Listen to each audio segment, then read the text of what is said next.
આપણે ડુંગર ઉપર તો ઘણા બધા માતાજીના મંદિર જોયા હશે, પરંતુ શું દરિયા કિનારે માતાજીનું મંદિર જોયેલું છે?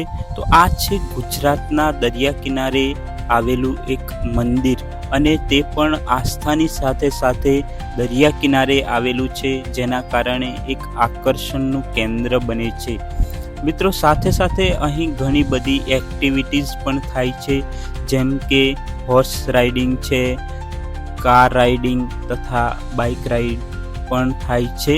અને આવું સુંદર અને સરસ મંદિર આવેલું છે, તો આપણે તેના દર્શન કરીશું. સાથે સાથે તેનો શું ઇતિહાસ છે તે પણ બતાવીશું. અહીં કેવી સુવિધાઓ છે તેની પણ વાત કરીશું.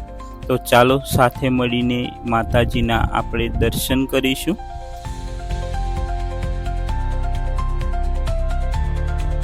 મિત્રો, અહીં ઠંડો પવન આવે છે. કેમ? કારણ કે આ જે વિસ્તાર છે તે દરિયા કિનારાનો છે, અને આખી આજુબાજુ તમે જોજો અને આ પવન ચક્કીઓ આપણે ત્યાં ખૂબ જોવા જ નથી મળતી, મહીસાગર, અરવલ્લી અને એ બાજુ. અને બીજી વાત કરું તો આપણે મોગલધામથી હવે આપણે જઈ રહ્યા છીએ ઊંચા કોટડા, અને તે લગભગ 16 કિલોમીટર દૂર છે, અને તે પણ દરિયા કિનારાની નજીક આવેલું છે. તો વિડીયો એન્ડ સુધી જોજો, બહુ જ મજા આવશે. અને સમુદ્ર કિનારે આવેલું છે, તો તેના કારણે કુદરતી સૌંદર્ય પણ ખૂબ જ ત્યાં વધારે જોવા મળશે. તો ચાલો જઈએ ત્યાં.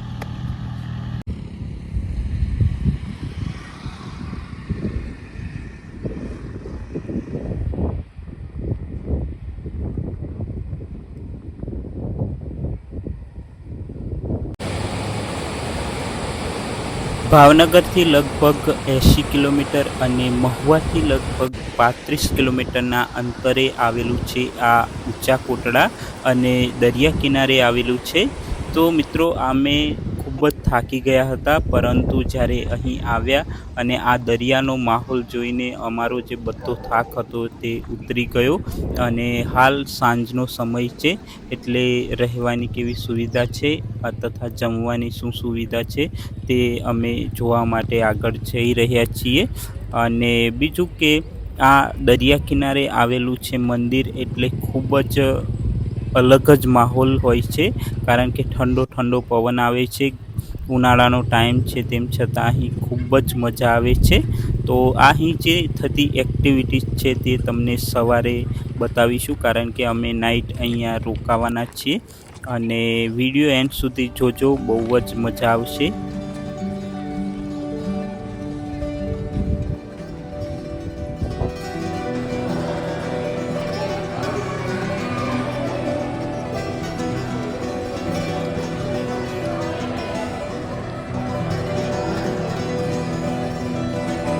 મિત્રો, આપણે હાલ છીએ ઊંચા કોટડા, અને ઊંચા કોટડા એ દરિયા કિનારે આવેલું છે. તો તમને સવારનો નજારો બતાવું, ઉગતા સૂર્યનો, અને ખૂબ જ સુંદર અને સરસ નજારો છે.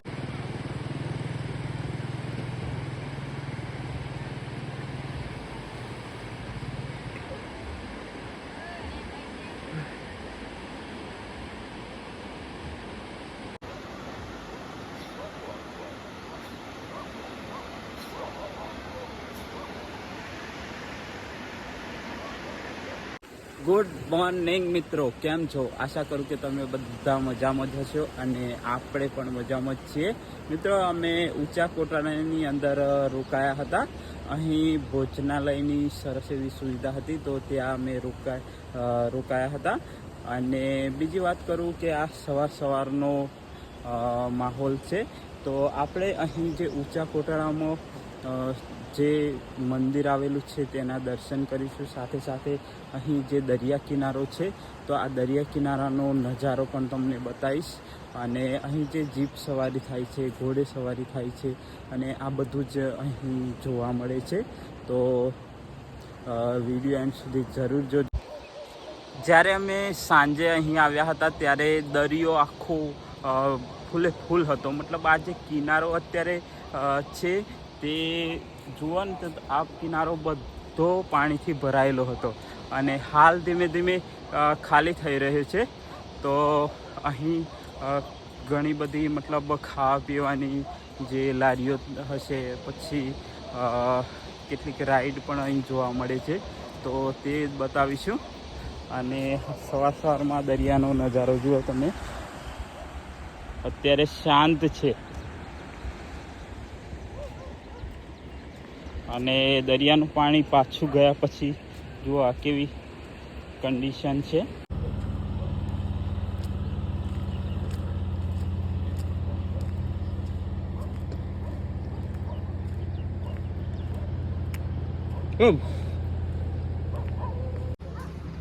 અહીં દરિયાનો નજારો કંઈક અલગ જ જોવા મળે છે.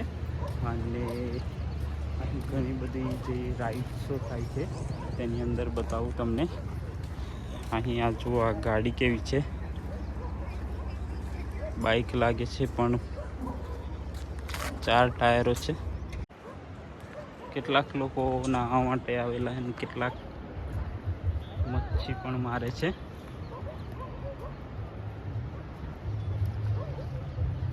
જ્યારે અમે સાંજે આવ્યા તો અહીં આ બધી જગ્યાએ પાણી ભરાઈ ગયેલું હતું, અને હાલ તો અત્યારે ક્યાંય પણ તમને પાણી મતલબ અહીં આવું ખૂબ ઓછું થઈ ગયું છે.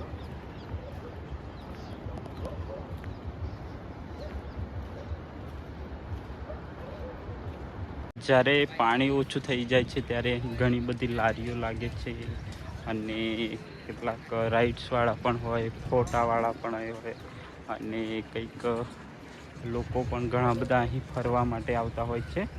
આ બીચ છે અને અહીં દર્શન પણ કરે છે.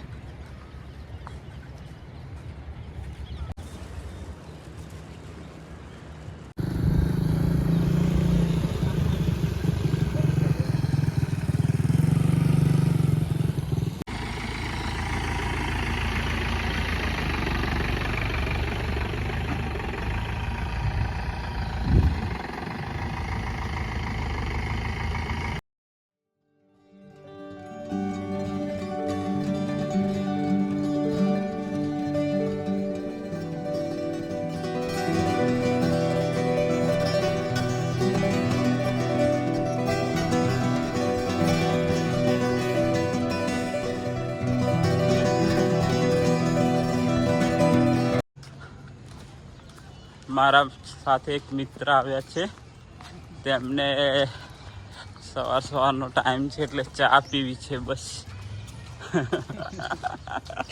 ચા પીવી ને, ચાલો પી લઈએ. બરાબર, અહીંયા નહીં મળતી યાર, અહીંયા ચા મળે, જમવાનું તો મળે પણ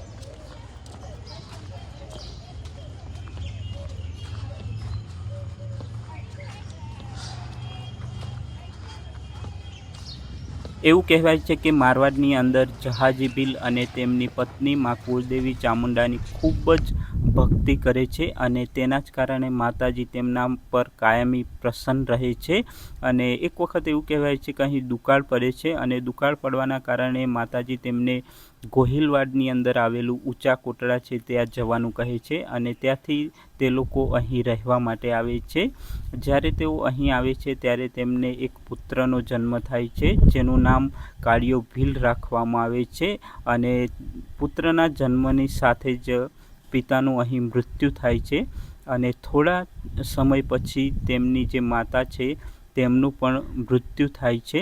ત્યારે માતાજી તેમને એક હમીર આહિર કરીને હશે ત્યાં તેમને મૂકી આવે છે, અને ધીરે ધીરે કાળિયો ભીલ છે તે મોટો થાય છે. માતાજી ખૂબ જ ધ્યાન રાખે છે અને તેમનું રક્ષણ પણ કરે છે.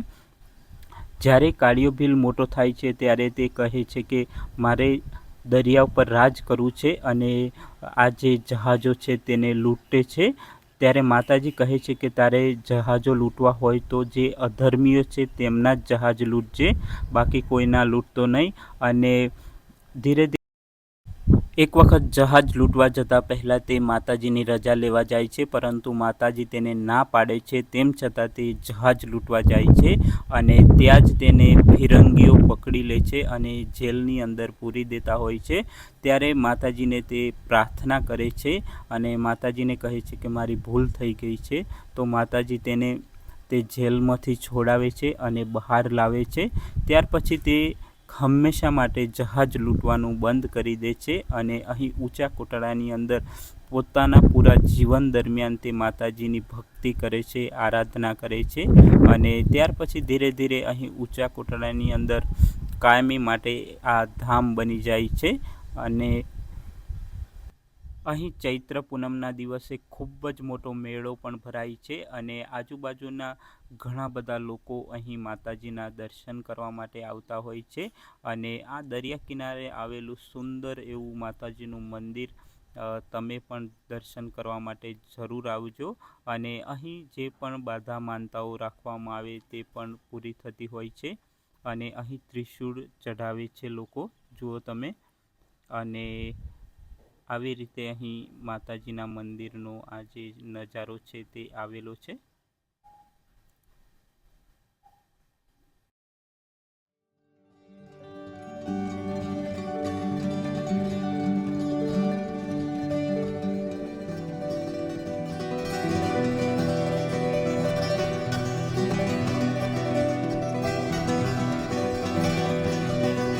આપણે ફાઇનલી દર્શન કરી લીધા છે, પરંતુ અંદર વિડીયોગ્રાફી એલાઉ નથી, કારણ કે જો તમે વિડીયોગ્રાફી કરો તો લગભગ 110 રૂપિયા દંડ થાય છે. એટલે અંદર જે મેન જગ્યા છે ત્યાં આપણે વિડીયોગ્રાફી કરી શકતા નથી. અને ચા અત્યારે અમે પી લીધો છે, એટલે કે આ જે મંદિર છે તેની આ સાઈડે ચા મળે છે. અને જ્યારે તમે કાયમી આવ્યા હોય તો તમને ચા મળી જાય છે. અને ભોજન માટેની વ્યવસ્થા તો તમને ત્યાં નીચે બતાવી ત્યાં છે. અને થોડી રહેવાની થોડી મુશ્કેલી છે, મતલબ એ થોડો પ્રશ્ન છે. બીજું કે અહીં આવવા માટે જે વાહનની સુવિધાઓ હોય તો વાહનની સુવિધાઓનો થોડો પ્રશ્ન છે. અને એમાં રાહુલભાઈ થોડી વધારે કમ્પ્લેન કરે છે કે અહીં બસો તો આવતી જ નથી. હા ભાઈ, થોડો પ્રશ્ન, પણ જો તમે પ્રાઇવેટ વાહન હોય તો મજા આવે, કારણ કે દરિયા કિનારો છે, દરિયા કિનારાની નજીક સરસ મજાનું આ મંદિર છે. અહીં આવો તો તમને એકદમ આનંદ જ આવશે, જરાય કંટાળો નહીં આવે. શું કહેવું રાહુલભાઈ, કંટાળો આવશે? ફૂલ આવે જાવ ને. આ આપણે કહીએ ને એનાથી ઉલટું બોલે, આપણે હા કહીએ તો એ ના કહે. એટલે જો તમને વિડીયો પસંદ આવ્યો હોય તો મારી ચેનલને લાઇક, શેર અને સબસ્ક્રાઈબ જરૂર કરજો.